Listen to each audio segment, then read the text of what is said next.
Ay mga friendship, the time is 10 o'clock. Ayan, bigla ang lakad. Kasi not-feeling well ako kagabi nilalagnat. Tapos medyo naging okay na kaninang 9, medyo okay na. Kaya eto, ready na to go. Hulaan nyo kung saan ako pupunta.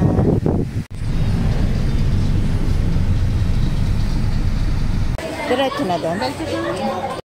Ay, mga friendship. At ito nga, nahulaan nyo na ba kung saan ako nandun? Yes, dito nga sa EK, sa Enchanted Kingdom. At pagdating ko nga dito ay diretso na ako sa priority lane dahil under ako ng PWD. Kaya binigyan nila ako ng yellow pass para madali nilang ma-recognize kung sino yung dapat i-priority. Bigla ang lakad nga ito kasi nga nung gabi ay nilalagnat ako hanggang nung umaga. Tas nung bandang 9 o'clock ay medyo okay na, ay sinamantala ko na lang din. At dahil nga din sa may balita na may bagyo, kaya undecided ako. Sabi ko sa prayers ko, kapag hindi ako okay ang pakiramdam ko at saka maulan, ay hindi na lang ako tutuloy. Kaya pinapakiramdaman ko rin talaga yung sarili ko hanggang nung umaga. At nung pasadong 8 nga, ay parang medyo nagiging okay na naman ako. Hanggang sa nung before 9, nakapag-decide na ako na pumunta na dahil parang kaya ko na naman. At saka ito pang ang panahon ay wala namang ulan, maganda naman ang panahon. Kaya naging bigla ang lakad. But actually, dati ko pang gustong pumunta nung napanood ko sa vlog, nung nadinig ko na pupunta sila dito. Naisipan ko na rin na pumunta para makita ko na rin sila. Before kasi nung nag-meet and greet sila sa Mandaluyong ay gusto ko na rin talagang pumunta. Kaya lang wala akong kasama. Medyo hindi ako confident kapag bumiyahe mag-isa kapag hindi pa ako sanay sa lugar. Kaya nga nitong sa EK nung nabalitaan ko ay napagdesisyonan ko na napuntahan sila.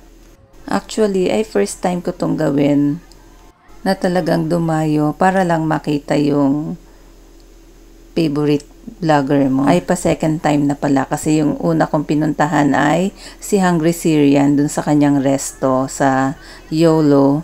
Kaya lang, ayun, wala siya. Pero masaya na din ako, at least nakapunta ako dun sa lugar nila.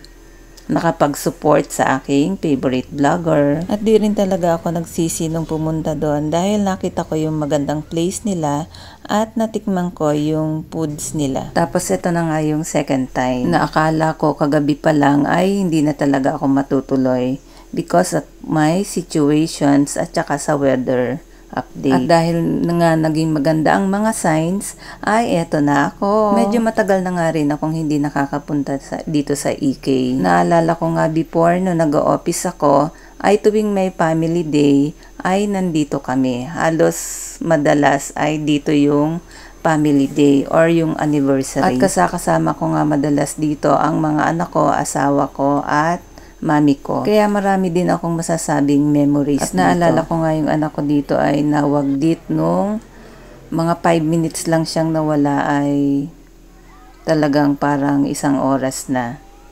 Tas medyo madilim na noon dahil gabi na, past 6 PM na. Merong part na madilim, may part na maliwanag. Buti na lang nakita ko rin agad siya. At dito rin siya noon nanalo ng parapol na bike. At naalala ko din nung may events kami dito, mga para sa estudyante, may competitions, ay ako yung may dala ng cash prizes. Kaya that time ay hindi ko ma-enjoy ang mga rides kasi dala-dala ko ba naman ang more than 100,000 pesos. Kaya talagang iningatan ko. Kasi syempre kung ano yung mga pinagkatiwala sa inyo ay dapat nyong ingatan. At naikwento ko nga lang din yung mga some of my experience before at marami pang iba. At kung bibilangin ko nga kung ilang beses na ako nakapunta dito ay siguro less than 10 times. Kalimitan na punta ko ay libre dahil family events sa office. At ayan, tuloy na tayo sa kwento pagdating namin dito. Dahil medyo late na kami dumating, siguro mga 12:30 na. Ay after namin mag-check dun sa mga rides kasi nga gusto ko silang makita agad ay ay yung unang ikot namin ay failed kasi hindi namin sila nakita. At dahil late na rin yun, mga 12:30, ay nag-lunch na nga muna kami. At madaling lunch nga lang ang ginawa namin. After noon ay naglakad-lakad na uli kami para mag-check uli kung nasaan na yung hinahanap namin. Since wala na naman, nag-decide na muna kami na sumakay sa rides. At dun nga sa malaking Ferris wheel ay dun kami unang sumakay. Gustong gusto kong sumakay dun kasi nakaka-relax. Hindi nakakatakot sakyan. Tapos malamig pa yung hangin. Tapos kahit nasa taas ka, kahit malaki yon ay hindi naman nakakalula. Kaya gustong gusto ko tong sakyan kahit before pa. Ito yun At kahit nga hanggang ngayon sa age ko na to, ay gustong gusto ko pa rin talaga siyang sakyan. At ngayon nga ay nakatatlong beses na akong sumakay dito. Gusto ko pa nga uling humirit ng isa pa. At dun sa Rialto, isa rin yun sa gusto ko palagi itry. Dun sa Anchors Away ay gusto ko rin talaga, kaya lang ay hindi ko kaya. At nakapag-try na rin naman ako before doon, kaya alam ko na. Kaya alam ko na rin na hindi ko siya kakayanin ngayon. O diba ang ganda sumakay dito sa malaking Ferris wheel? Ayan, kitang-kita mo na yung magagandang views. Tapos mahangin pa siya at talagang nare-relax talaga ako dito. Hindi ako natatakot. Kahit siguro magpaulit-ulit ako ay okay lang, hindi ako mahihilo. Swak na swak ito sa akin. Ang mahirap lang dito ay kapag umulan. Siyempre, mababasa ka. At pagkakatapos nga namin sa rides ay ikot na uli kami para hanapin kung nasaan na ang aming mga hinahanap para yung pakay namin ay para malaman namin kung may mangyayari ba sa pakay namin. At dahil nga medyo ilang beses na rin kami nakapag-ikot-ikot para hanapin sila, ay talagang medyo napagod na rin talaga ako. At medyo nalulungkot na kasi nga yung pakay ko ay hindi ko alam kung may mangyayari pa ba. At dahil ayoko naman malungkot at may stress dahil dito, ay minomotivate ko na rin ang sarili ko na okay lang yon kahit hindi ko sila makita. Ni-start ko na rin na i-enjoy na lang kung saan ako nandito. At mag-rides and enjoy na lang the moment. Kumbaga, sinisimulan ko na rin mag-divert attention. At tinry ko na nga rin ito. Dahil sa pagkakaalam ko ay madali lang ito kasi before ay na-try ko na to. Kaya failed ako dito. Before kasi ay iba yung nakalagay dito na animals. Ngayon ay mas mabigat nga. Before kasi ay may prize ako na nakuha dito. Halos lahat mag-shoot yung 3 try. Anyway, okay lang yan. That's life. Paiba-iba talaga. At nanood na nga lang din muna ako dito sa may food area ng mga palabas, mga performances. At marami naman din mapapanood dito. After nga namin dito ay naglakad-lakad kami para makita namin kung nandito nga sila. At dahil nga sa oras na to ay hindi ko pa sila nakikita, ay naisip ko na baka hindi na rin pala sila natuloy. Dahil nga sa balita na may bagyo. Kaya talagang nawawalan na ako ng pag-asa na makita pa sila. Malungkot pero dapat kong tanggapin para mas magaan sa kalooban. Hanggang sa naisipan kong magpahinga na muna, maupo sa isang tabi at kumain ng gusto ko. I-enjoy the moment. At habang ako'y nakaupo at nagmumuni-muni, ay napatingin ako sa aking gilid. At may bata nga dumaan na babae. At pagtingin ko nga ay kilalang-kilala ko na agad kung sino siya. Siya ay si Alima, yung anak ni Chamame. At bigla nga akong nabuhayan ng loob nang makita ko siya. At bigla ko nga nabanggit sa kasama ko na nandito na sila. Ano po ang dito kanina? Kanina ay nandito ako. Naku, sayang. May 1,000 pesos pa naman kayo. Ay, yung ano, panalo sila ako, Alima. Nakakapapa. Hi, Sophie. Hi, Alima. Kuya, videohan mo kami. Picture kaya, picture. Picture kaya, Alima. Picture. 1, 2, 3, picture. 1, 2, 3, picture. Thank you. At nung nilingon ko nga silang lahat, ay eto sila sa tabi ko dumadaan. Nandito na silang lahat ng hinahanap ko. At tignan mo nga naman ang pagkakataon. Kung kailan di mo hinahanap, saka naman dumarating. Haha. Akala ko talaga ay wala ng pag-asang makita ko sila. Kaya ang saya-saya ko. Medyo na mental block nga ako eh. Nakalimutan ko na yung mga pangalan nila. 2 o 3 pangalan lang yung nabanggit ko samantalang kilalang kilala ko naman silang lahat. Hi, I'm one of your subscribers. Hi, Sabi.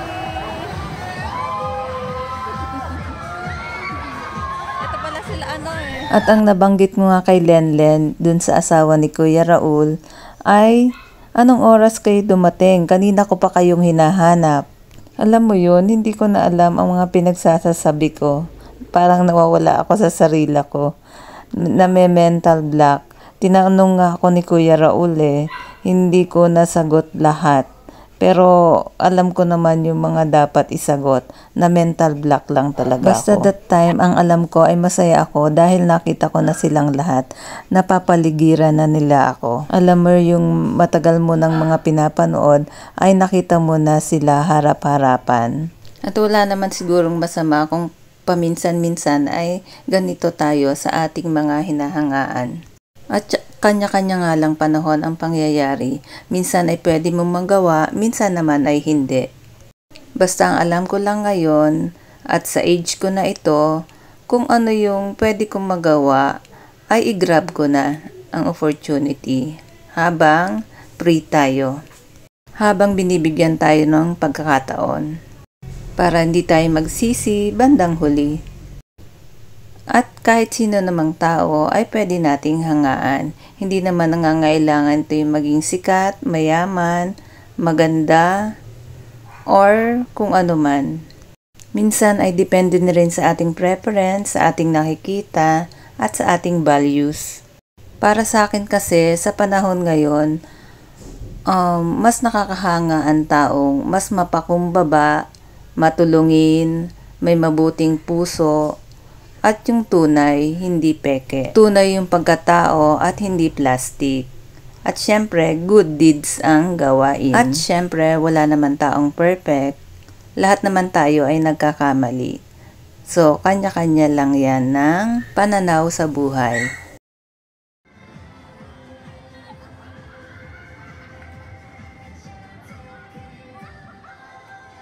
At nakatabi pa nga ni Kuya ang mga Africans dito sa rides. Si Miss mismo yung kanyang katabi. Ayan, silang dalawa. At ang sabi ni Kuya ay nagsasalita na nga rin daw ng English. Good job. Out of the ride carefully and walk towards it. We hope you enjoy your ride on the Disco Magic. Hello. Magical day at Enchanted Kingdom. Thank you. Mababait naman at very approachable naman silang lahat. Lalong-lalo na si Ate Lenlen, Kuya Raul, at si Kuya Beljun. Ganon din si Kylie.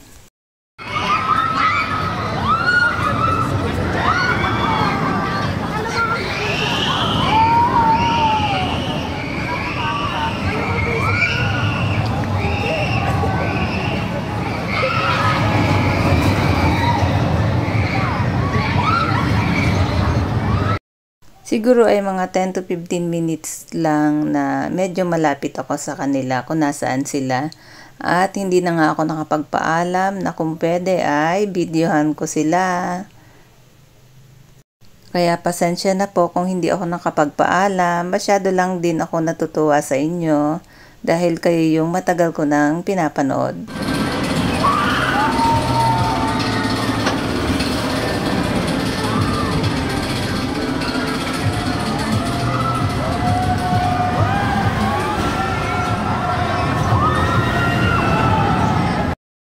At dahil hapon na rin, after ko sila makita, siguro nag-stay pa rin kami dito sa EK ng mga 30 minutes more.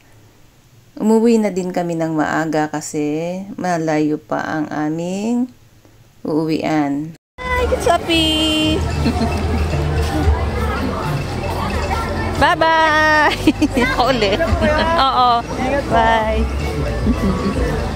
Ayan, at iniisip ko pa lang na sana makita ko uli sila bago kami umalis. Ay, ayan, nakasalubong ko na nga.